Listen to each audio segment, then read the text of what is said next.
time is 12 noon, Saturday, October 30th, 1965. The place, 10 miles north of Rockingham, North Carolina, on U.S. Highway number 1.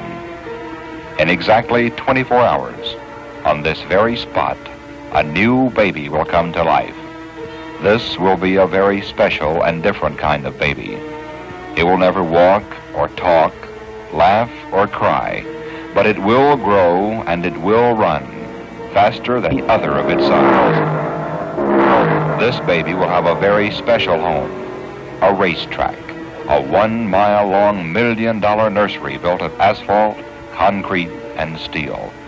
Its life substance will come only from people who come to see it run, and a select group who come to challenge it. Millions know of its coming, and tomorrow thousands will come to witness the birth and christening of the first American 500.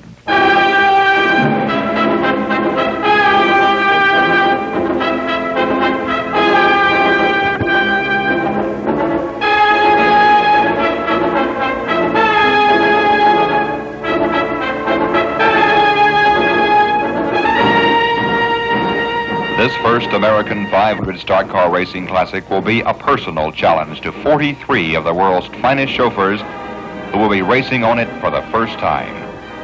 This is a driver's track, 1 mile, the classic distance, but the only one of that length on the NASCAR circuit.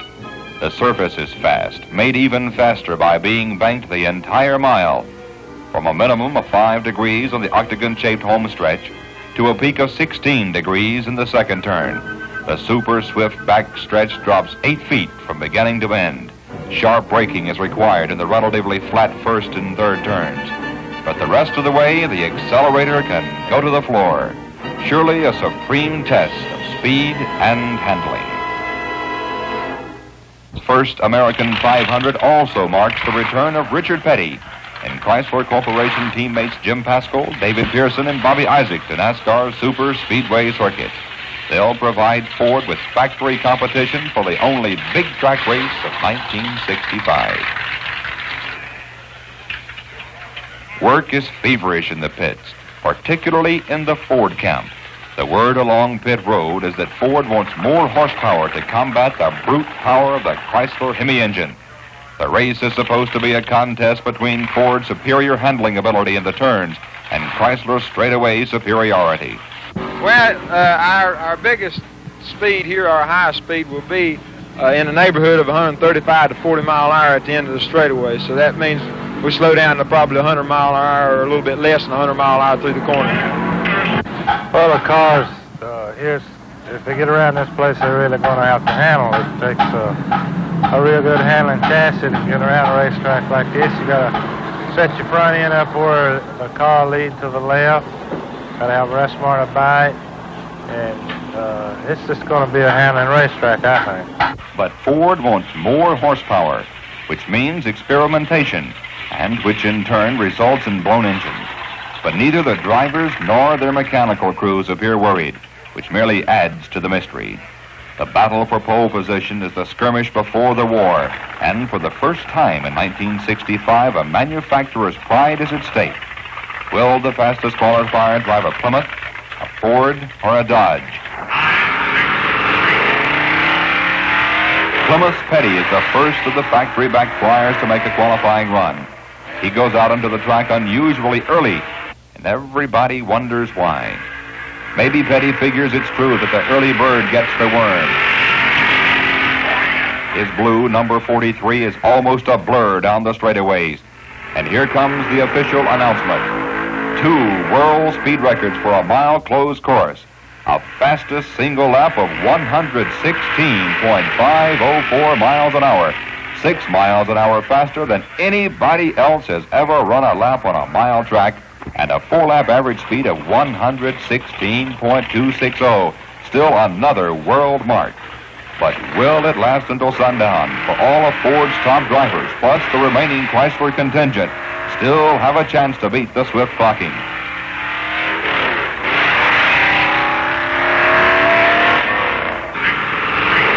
It's a losing battle. Petty speed stands. a half mile an hour faster than Johnson and almost a mile an hour faster than third place Pearson. What was the secret? Well, as far as the pole goes, as far as us getting it, I figured it would be between me and Junior and David, and it wound up that I got to qualify a little before the rest of them did, and the sun didn't bother me like it did Junior and David. The sun's going to be a real factor on us going in the number one corner, because as about 4 o'clock, 3:30 or 4 o'clock, the sun gets right in our eyes, and it's going to be real hard seeing. If anything happens, then we're liable to have a little trouble there, but other than that, it's going to be real good. Well, the sun problem could be quite a big factor here on race day. I think most of the boys are preparing for it.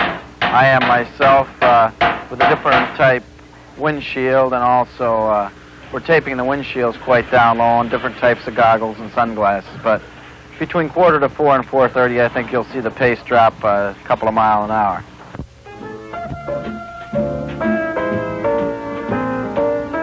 There was a different type of glare at North Carolina Motor Speedway the night before the race, one that no one complained about.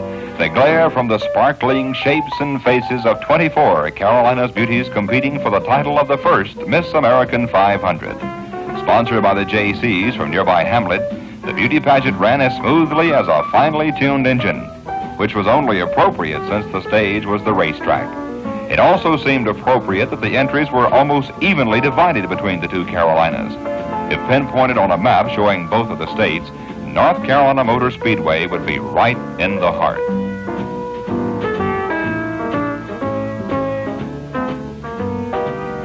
Certainly, many hearts fluttered during the parade of young lovelies. Time neared for a decision from the judges, whose task was both difficult and delightful. Difficult in deciding who would win, but delightful in knowing that it would be impossible to select a loser.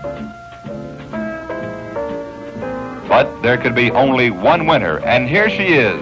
Who, me? That's the surprised reaction from the first Miss American 500, Samantha Townsend. And when Miss North Carolina, Penny Clark, crowns this well-curved cutie from St. Paul's, North Carolina, the regal headpiece fits perfectly.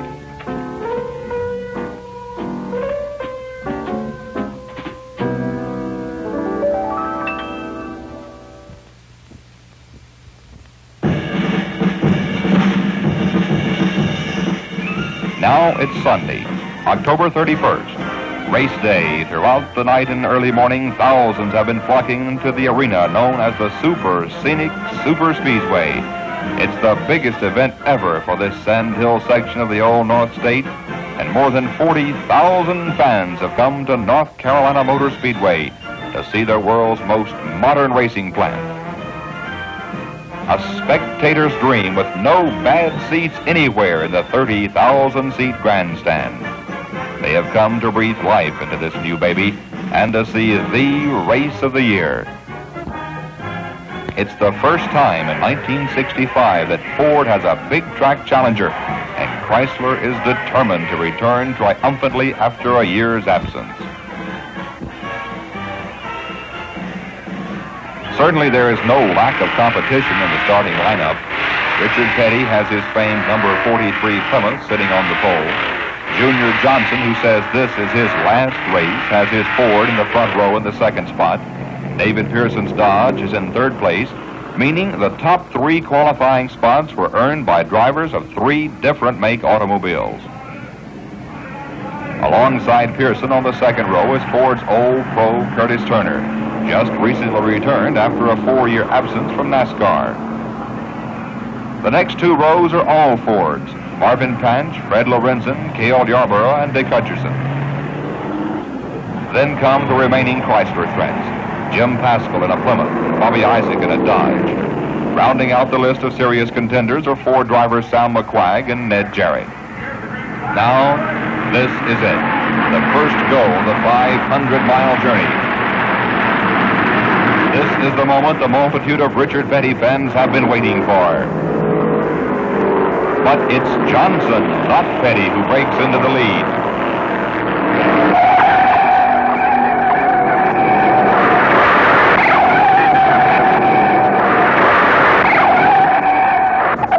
The baby, known known as the American 500, has its first accident less than 10 seconds after birth.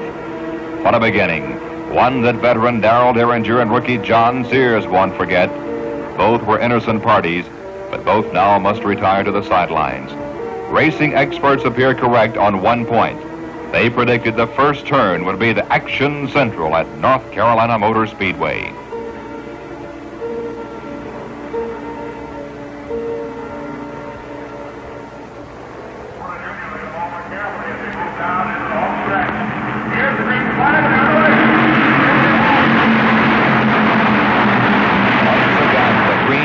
Drops, and it's Junior Johnson out front, driving his last race just like every other one, flat out and belly to the ground, but in hot pursuit of a Hemi-powered Petty Plymouth and the Pearson Dodge.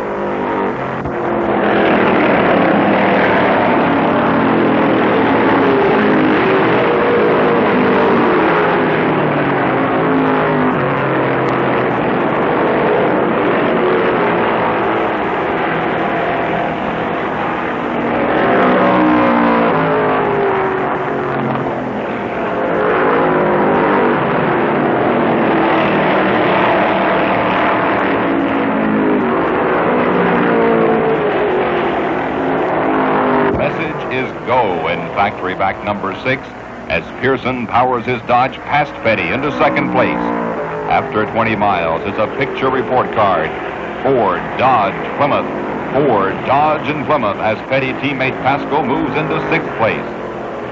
But the leader remains the go for broke Ford man Johnson, whose heaven on earth is out front in a stock car race.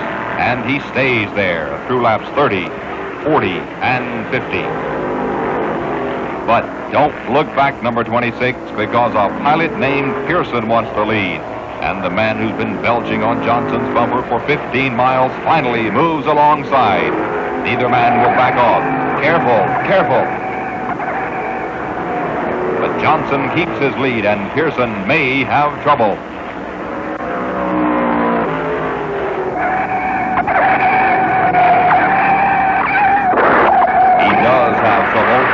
It proves costly for Chrysler Corporation in the third turn. Gene Black's number 75 couldn't avoid collision, and after 58 miles, it's all over for car number 43. Richard Petty, one of stock car racing's most popular drivers, finds it's a long walk home.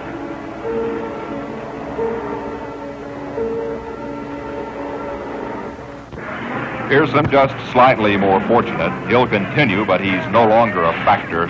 Too much time in the pits to straighten out a banged-up fender. The Chrysler threats are now just 2, Isaac and Pascal, and there are 440 miles to go. That man out front just keeps on going. Johnson's been in the lead for all but 2 of the first 70 laps. Yielding to Panch on a pit stop. But now there's another Hemi-powered Tiger on the prowl.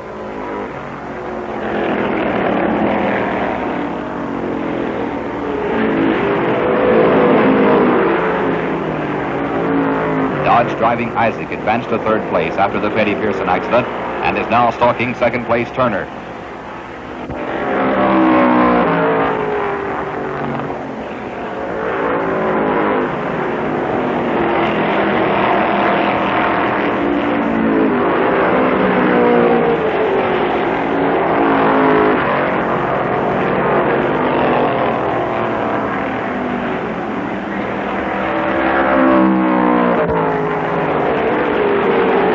A duel of blood-red cars, and Isaac sweats blood before his number 35 finally overpowers the number 41 Ford.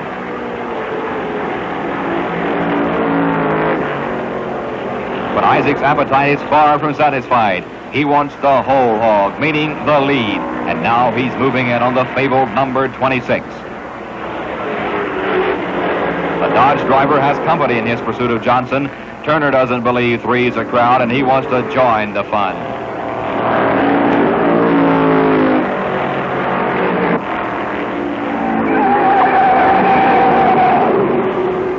But 3 was a crowd, and the man in the middle, Isaac, made like an elephant as he went through the eye of the needle to burst into the lead. Auto Racing's 2 roughest chargers, Johnson and Turner, had just been outcharged. From 10th at the start to the lead after 82 miles, Isaac had done his job well. Certainly Johnson was impressed because he announced after the race that Isaac would drive for him in 1966. The story of the lead, the first 99 miles, was the story of Johnson and Isaac. Johnson led for 86 miles and Isaac for 11, but neither was a factor again. The fantastic pace they set resulted in unscheduled pit stops. Johnson ended his career after 154 miles with a blown engine. Isaac continued, but his tires were chunking so badly that he had to back off.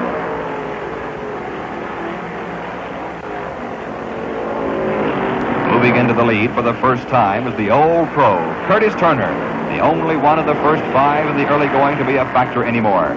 After 125 miles, the top 5 reads like a Ford Motor Company ad. Turner, Lorenzen, Yarborough, Panch, and Hutcherson, with Haskell's Plymouth occupying 6th place.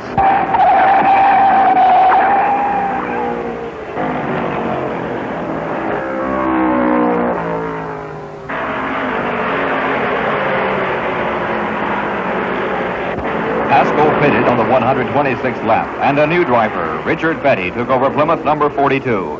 But it was more than a lap in the rear of leader Turner. Turner's racer appropriately is numbered 41. That's his age, and there's considerable talk in the chitlins and cornbread belt that he's over the hump. But this is the Turner of old, driving with dedication and a broken rib suffered in a race 2 weeks earlier. Can Turner meet the challenge of old age, a broken rib, and a host of young drivers for the remaining 350 miles?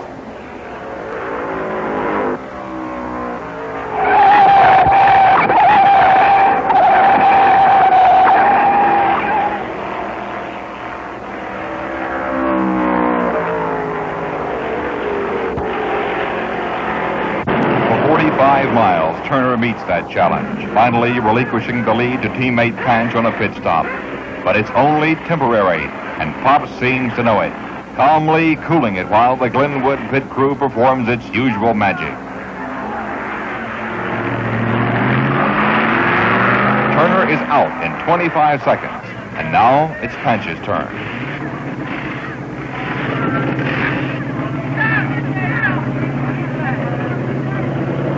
A feeling of contentment prevails in the pits of the Wood brothers. Only 2 cars are in the same lap, Turner and Panch, and both Fords are owned, prepared, and serviced by the Wood family. After 250 miles, the man they call Old Leadfoot is still in control, with Panch running a close second.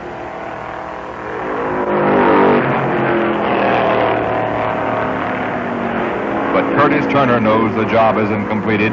The blue streak that just passed him was Richard Petty in number 42, getting into the same lap with the 2 Fords. Are Turner and Panch conserving the brakes on their Fords, or is Petty really that much faster? In any event, the pride of Plymouth is pouring it on, and he's gaining mightily.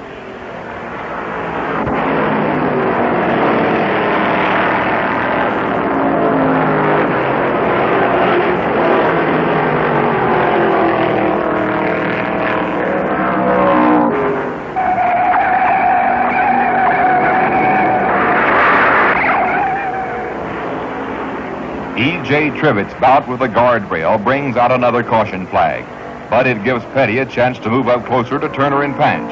And at the 265th lap, it's a 3-horse race.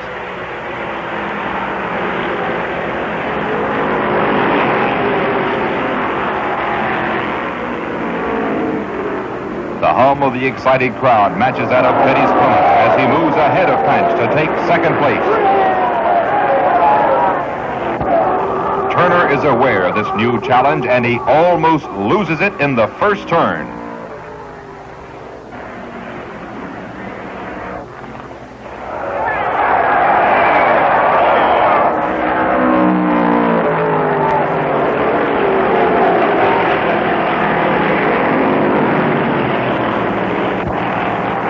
But try as he might, and didn't he try, Turner gives way. The new leader after 276 miles is apparently the people's choice, Richard Petty. It's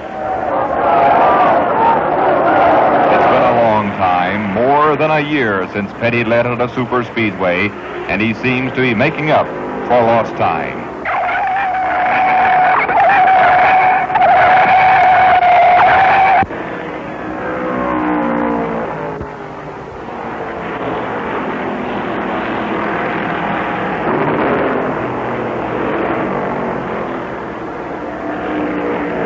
Petty continues to pull away despite the caution flags. He's averaging 115 miles an hour now, and only Turner remains in the same lap with him. Can Petty's equipment stand the pace? 45,000 fans wonder, and so does Curtis Turner, the man who's under orders to conserve brakes, but also the man who's chafing as Petty charges farther ahead.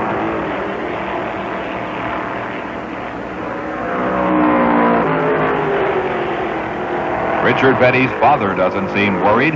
Only happiness lines Lee's face as his son streaks by Turner and goes into a lap lead.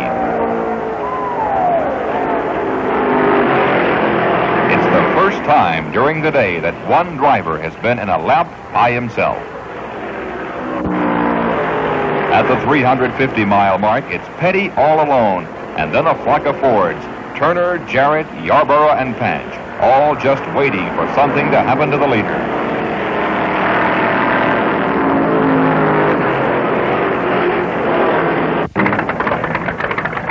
Something has happened to the leader. This stop wasn't on the schedule.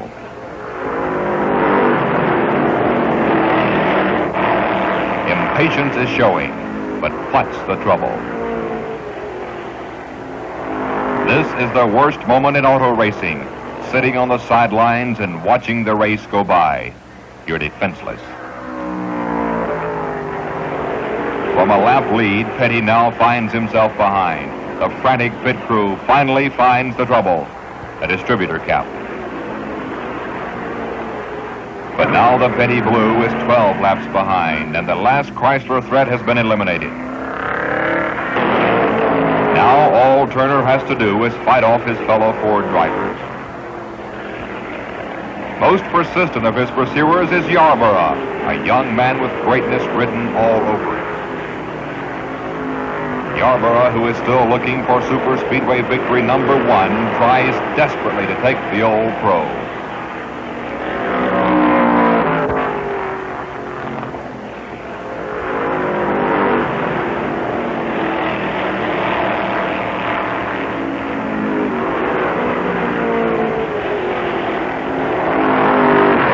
It's the classic battle. Youth, meaning 26-year-old Yarborough, versus experience, meaning 41-year-old Turner. But Turner likes a challenge and is giving this youngster a driving lesson. It's been 19 years since Turner started racing, when his antagonist was just 7 years old, and the experience is paying off. The man's hungry for victory. He knows his career as a factory driver may be at stake. But Yarborough's hungry too. The question is, who's the hungrier? Turner's car, that's who. It's a quick stop at the 438-mile mark. The last pause number 41 will have to make. Just 62 miles to go, but Turner probably wishes it were 500 as Yarborough has almost a lap lead.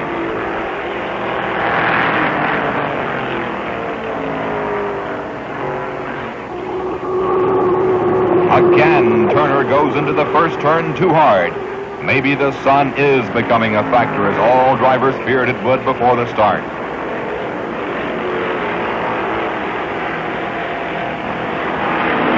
Turner gains, but ever so slowly. He needs a break, like a caution flag where he can close up. Or when was the last time Yarborough took on gas?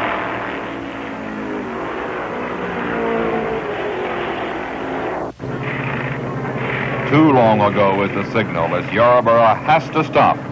It's quick, just 12 seconds for 10 gallons of gas. But the new leader on lap 474 is Turner. Impossible. Yarborough doesn't believe it. The margin is 15 seconds with just 26 miles to go, and Yarborough pours it on. he too suffers from too much first turn or too much sun. Maybe it's both. Still, he charges.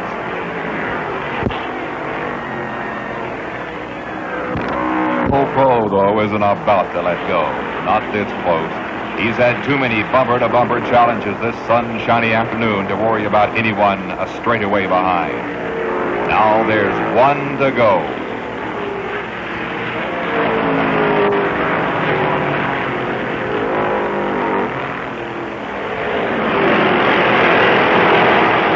Turner wins by 11 seconds over a game Yarborough to capture his first big track victory since 1958.